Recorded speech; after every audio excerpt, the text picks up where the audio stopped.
जय श्री कृष्णा। आज की कहानी है सबसे बड़ा दान कौन सा। चलिए सुनते हैं। महाभारत का युद्ध खत्म हो जाता है। द्रौपदी को सांत्वना देकर श्री कृष्ण द्वारिका लौट जाते हैं। वह रात द्रौपदी के लिए बहुत भारी है। पूरी रात करवट बदलते हुए सवेरा होने का इंतजार कर रही थी द्रौपदी। सवेरा हो जाता है लेकिन बाहर फिर भी अंधेरा है, क्योंकि काले बादलों ने सूर्य नारायण को ढक रखा है। द्रौपदी जैसे तैसे थकी हारी उठती है और स्नान कर पूजा के लिए तुलसी पत्र और कुछ पुष्प एकत्रित करने बगिया में पहुंचती है। वो बगिया में जाती है तभी अपने माथे पर रक्त रिश्ता घाव लिए हुए भटकते अश्वत्थामा की दृष्टि द्रौपदी पर पड़ती है।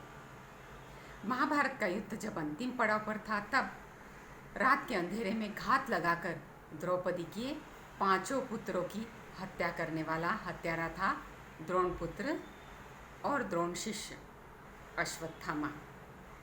सहसा अश्वत्थामा को समझ नहीं आता है कि वो द्रौपदी का अभिवादन करे या उसे अनदेखा कर आगे बढ़ जाए।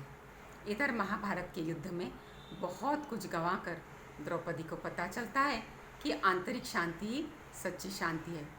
क्षमादान से ही कुछ पाना संभव है।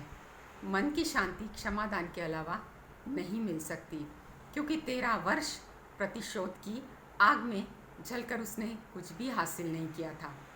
युद्ध में उसने सिर्फ गवाया ही गवाया था, हासिल तो बहुत कम हुआ था। स्थिर कदमों से और शांति से द्रौपदी अश्वत्थामा की ओर आगे बढ़ती है और उसका अभिवादन करती है।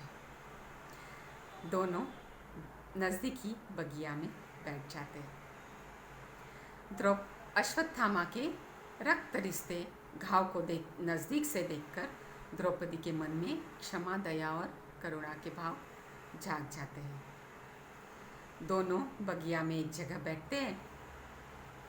अश्वत्थामा को समझ में नहीं आता है कि वो बात कहाँ से शुरू करे। इधर द्रौपदी के पास एक तरफ बहुत बड़ा महारानी पद, हीरे मोती से जड़ा हुआ सिंहासन, रत्न जड़ित मुकुट, सब कुछ था, लेकिन दूसरी ओर भयानक अकेलापन, तन्हाई उसकी संगिनी बन गई थी। वहीं दूसरी तरफ अश्वत्थामा को भी अपनी गलतियों का एहसास था। उसे अपनी गलतियों का बहुत अफसोस था। द्रोणाचार्य ने उसे जो शस्त्र विद्या और ब्रह्मास्त्र विद्या सिखाई थी, उसका उसने गलत उपयोग किया था।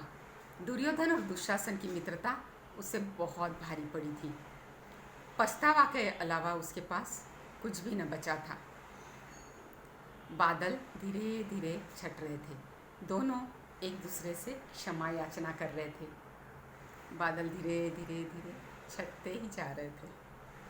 सहसा द्रौपदी उठती है और पूजा के लिए एकत्रित किए तुलसी पत्र में कुछ औषधि वनस्पति मिलाकर अश्वत्थामा के रक्त रिश्ते घाव को मलहम लगाती है, लेप लगाती है, जैसे प्रभु श्री कृष्ण ही द्रौपदी के हृदय में विराज कर अश्वत्थामा के घावों को सहलाते ना हो।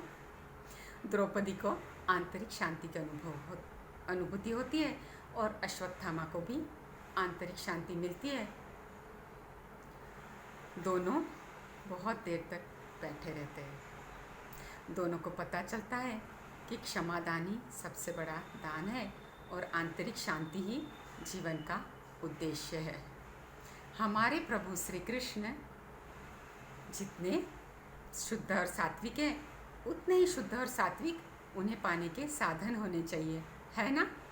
द्वेष, ईर्ष्या, प्रतिशोध, नफरत, हिंसा, इन साधनों से वो भला कैसे मिले। उन्हें साधने के साधन तो दया, प्रेम, करुणा, क्षमा, यही है ना। दोनों को आंतरिक शांति मिलती है, उसका अनुभव अवर्णनीय है। दोनों वर्णन भी नहीं कर सकते।